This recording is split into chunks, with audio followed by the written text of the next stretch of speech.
What's up, guys? I'm gonna watch Conspiracy freaking Ongs hat.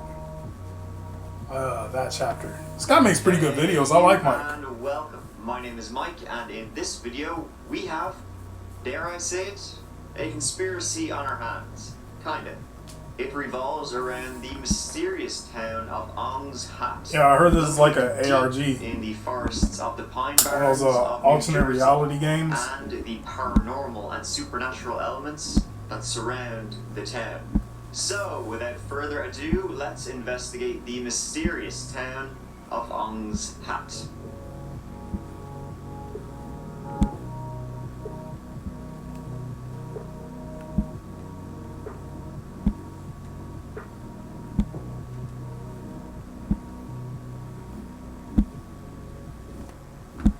So, let's begin with the town itself, Ongs Hat.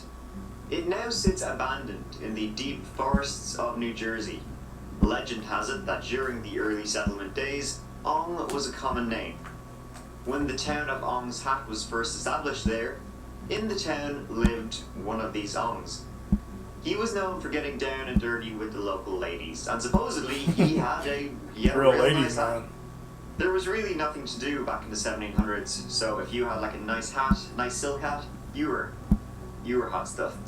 He was doing what he did best with the local ladies at a dance one night, and a jealous lover saw him and was not having any of it. She took his hat and stomped all over it.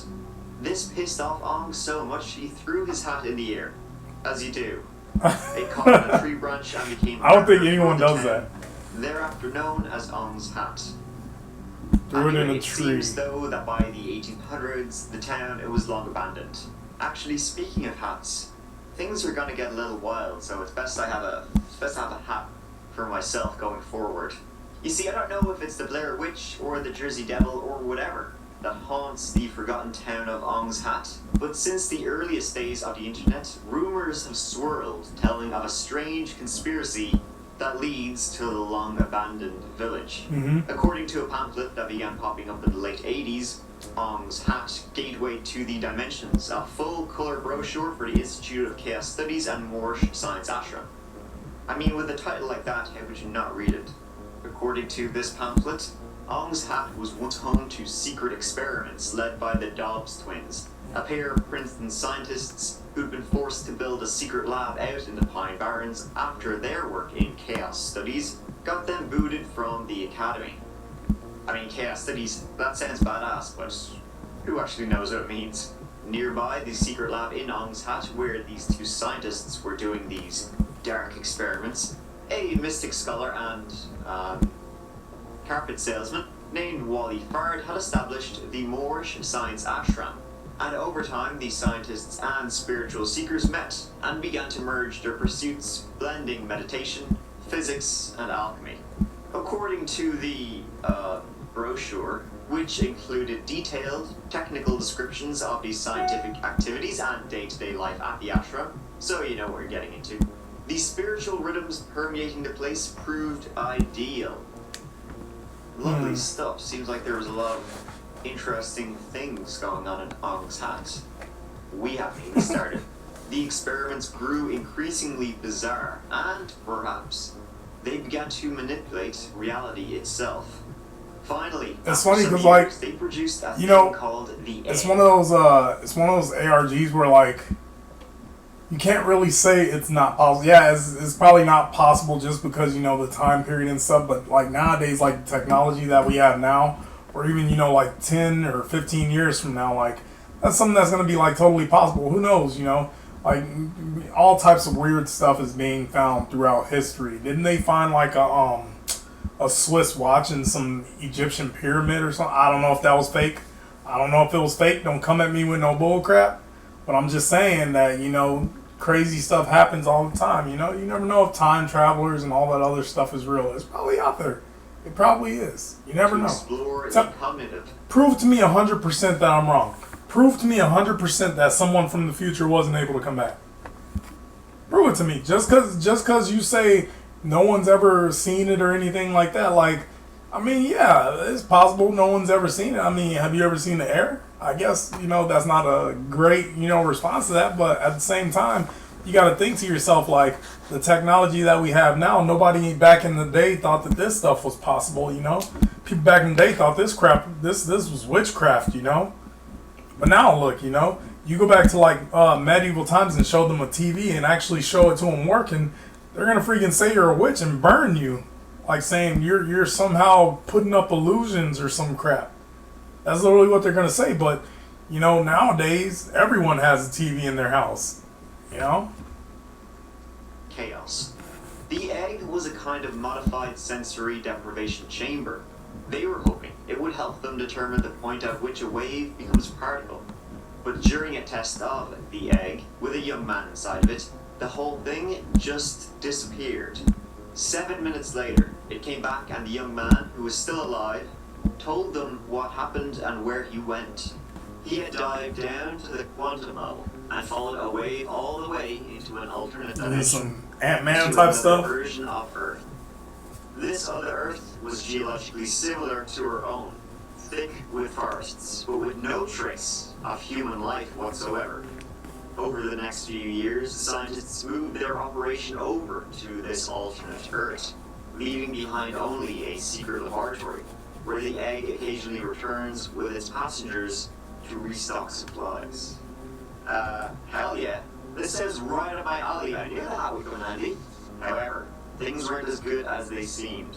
The government, up to no good as usual, had a nuclear accident at a nearby military base that threatened the residents with radiation poisoning. Then, the government authorities began to take an interest in the action taking place in the woods, and they wanted to get in on this. Eventually, to get away from the authorities, the scientists used the egg technology to transport the entire ashram, piece by piece, to a parallel Earth where human life had never developed. Unless they just teleported exactly what they needed. The gateway itself. Before you got cut off, are you there? Yeah. Okay, he's there. Before you got cut off, I was actually doing a round robin of questions, and I don't think everything will fit inside of it. When you were at the onset ashram, and you guys were kids, I know, but did you actually physically see one of the travel devices known as an egg that supposedly was housed at the Ongs ashram? I did. I didn't know. I knew the problem. Crying out loud. No good or anything. It was sort of. It was off limits to the kids? Not limits per se. Like nobody would shoot us away per se, but it was very. For letting the crying out loud able. As opposed to letting you in. It was very much sort of out in the open. It was like very low key. Everybody knew about it. Nobody really talked about it. Nobody really hired it. I was none of the national security issue. Right. So you were there during the military invasion, attack, intervention, whatever you want to call it. Yeah, for most of it. Yeah. Well, now what we've heard so far is that some nondescript helicopters appeared. Some cables came out. Some soldiers came down. They were carrying weapons and flamethrowers. They were basically there to eradicate something. Obviously, they've done a really good job of eradicating a lot of evidence that there was even an ashram there. I know that most of the buildings there were actually Airstream trailers and things like that, so that wouldn't be too hard to do, but I know that there were some structures there. I've actually been there and seen some of the foundations of some of the structures that are left behind. You have to kind of dig around for them. The brochure that told this entire story concluded by inviting readers to travel to Ongs Hat and locate the trans-dimensional community. Though it warned, you might discover that finding it is not so simple. Ooh, I like that. The legend says that the building that housed the gateway, the vortex, crumbled away over the years. But the tunnel, the gateway, this wormhole, is still there. I think we just solved the missing 411. References to Ongs. So, I mean, even if you did find it, if the gateway was still open, if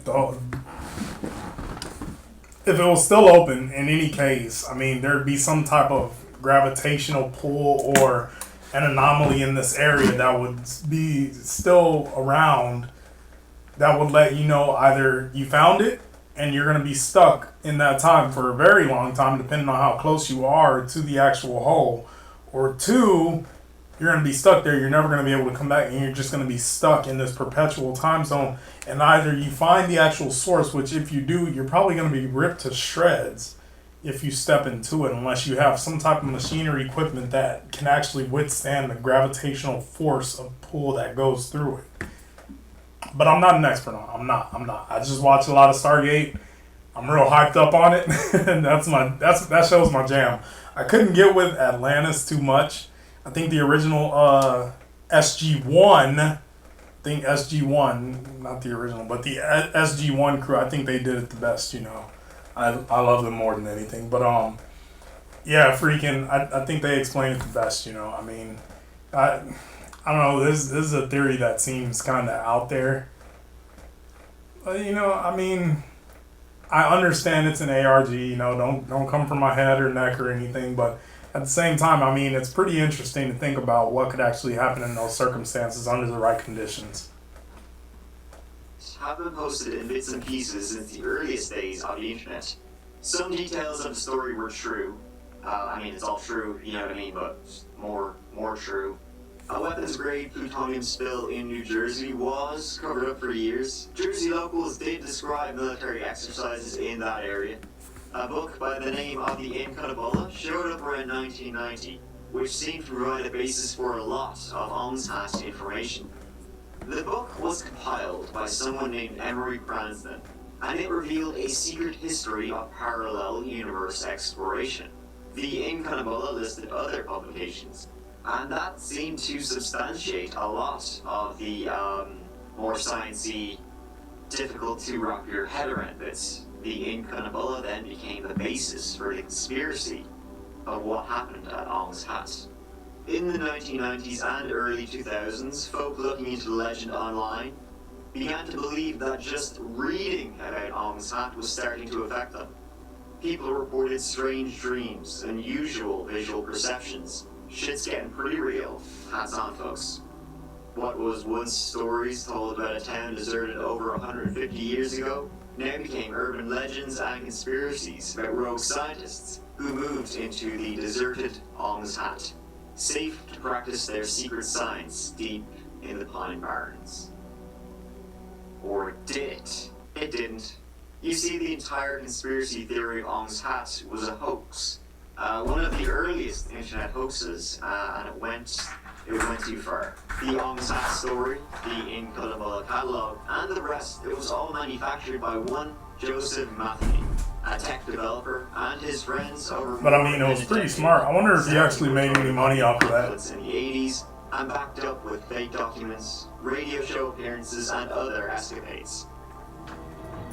Hi folks, here we are back at it. Good to have you with us. Mike Siegel, you were talking with Joseph Matheny, and we were talking about ultimately leading up to dimensional travel. All right, Mr. Matheny, let's get back to this point that we're making here about the research that was done by these people in this very unusual kind of bizarre area. As someone who's a skeptic yourself, because of the fact that this was done in a very secretive manner, how can you be so certain and assured that what you know about them is accurate, that the research is accurate, that the science is there in terms of what they have produced? And that's why we set up the research center, is so that we could validate that. And that's why we're doing the background checks and stuff that we're doing. We're taking it in a step-by-step, very methodical manner. The first thing we want to do, and I personally definitely want to do, is validate, authenticate whether or not there are people that are behind this. And was there a group that was in Ongs Hat, New Jersey? It looks like that there's evidence to the point that there was around that time period. Were they scientists? Were they doing research? Looks like there's really strong evidence pointing to that. The next thing we want to do is we want to run the math, run the science, and see if this is really legitimate research. I think one of the reasons it was so clandestine and so secretive is because, again, going back to the tone of the time, I think they were very socially. The Incunabulla? All fake. It was half made up and half taken from actual scientific journals. They began to spread this story around, and it made a deep impression online, amassing a following of internet detectives who filled page after page on web forums and personal blog sites with research and theories about what really happened at Ongs Hat. You see, Joseph Matheny started it out as a form of online storytelling. And then it became one of the first, if not the first, alternate reality game, which blends the differences between fact and fiction.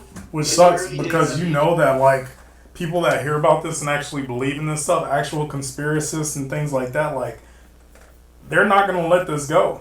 I mean, this is a story that they probably wanted to continue unless they start making their own freaking like their own pretty much like what's it called, fan fiction and stuff like that. Like they're not gonna let it go. They're gonna want this to continue. But you have those guys that ruin it that actually think that they're proving something by solving the mystery and all this other stuff. Joseph Matheny saw a distribution platform that could reach more people than he ever could by mail. He began posting the incunable materials, first on bulletin board systems, and then everywhere he could. He developed his own character, an investigative reporter probing the story, and began interacting with anyone online willing to discuss the mysteries of Ongs hat. He used his real name and drew no particular line between his real persona and the Ongs hat investigator persona. He was posing the entire time, and his research that he just made up, would turn up new twists and turns in the Ongs hat investigation. But as the mystery around Ongs hat grew and spread to more and more people online, many people began taking it more seriously than they should have. A lot more seriously. Harassment caused Matheny to finally pull the plug on the experiment, and some followers refused to believe it was all a hoax. You see, to spread the narrative, Matheny began relationships with more serious conspiracy believers.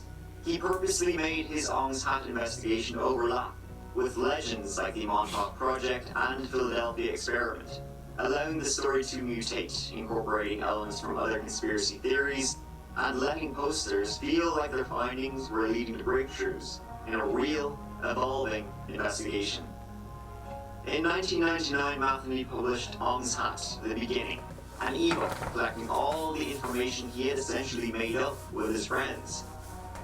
But with other conspiracy enthusiasts posing Ongs Hat stuff, Matheny began to lose the ability to frame the story and control it. By the end of the 1990s, Matheny said that half of the people engaging with the mystery of Ongs Hat, the story of Ongs Hat, he said that half of them clearly did not know that this was a game, that this was fake. A lot of people believed that this had actually happened in the forests of New Jersey. What started out as a game for those interested in physics and spooky tales, it took on a life of its own. Finally, in a 2001 post addressed to the conspiracy community, Matheny ended the experiment. He wrote, "We decided today to publicly announce in the near future that the Ongs Hat project has now concluded. I think we were successful in laying the groundwork for the coming change. The gateways are open now." He wrote that he'd be glad to be just himself again, adding, "P.S. This is not a joke." However, not everybody was totally convinced. Of course not. How much did the government pay him to say that? Or did he claim it was all a hoax to protect his own safety? Of course, that's what they would want us to think. They would want us to think that it's fake. Yeah, sure guys, don't worry about it. It's all fake. The Ongs Hat project could arguably be called the first ARG, alternate reality game. They're fairly common nowadays, some being very interesting, some, like Ongs Hat, blend the line between reality and fiction, and sometimes it can be very hard to tell what's real and what's not. The term ARG wasn't popular when Matheny started posting Ongs Hat material. He just called it a living book experiment. The way I used to describe this was, it's like a role-playing game, but the board is not a table, it's the real world. Towards the end of his experiment around the year 2000, Joseph Matheny would wake up to find conspiracy theorists camped out on his lawn, believing it was real and demanding answers from him. Once, he had to march an intruder off his property at gunpoint after an attempted break-in. He and his girlfriend received threatening phone calls and emails. Someone anonymously contacted his employers, claiming Matheny was dangerous and a liability. Joseph doesn't really like talking about it anymore. However, his creation and the game, it still lives on. People still believe it's real. The entire thing, the Incanabula, the egg, everything. I mean, it's obviously not real. The town was a real place. Scientists never went there to discover interdimensional travel, however. I mean, it'd be cool if they did. But no, Joseph Manley, he said he invented everything. It's all fake. Thank you so much for watching. I really appreciate it. Please subscribe if you would like to, and I will see you as always real soon in the next video. Prepare yourselves, Mike out.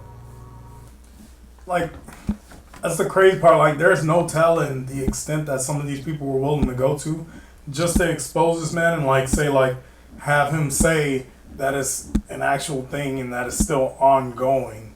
Or how many people traveled to the spot of the origin where he said it was all began at, just to prove, like, this was a real thing and that the government's trying to keep it quiet or keep the secret safe between themselves, you know. I mean, I feel bad for what this guy probably had to go through, you know, after everything was said and done. The death threats, you know, people coming to his house saying, begging him to continue it going. But at a certain point, you have to know when to stop everything. And I think he chose the right thing by doing that. Especially, one thing that I wouldn't have did if I was him, I wouldn't have ever exposed my identity or said, like, hey, this is who I am and stuff like that, you know. Because I feel like that just led to a whole bunch of bad water and, you know, but hey, to each his own, you know.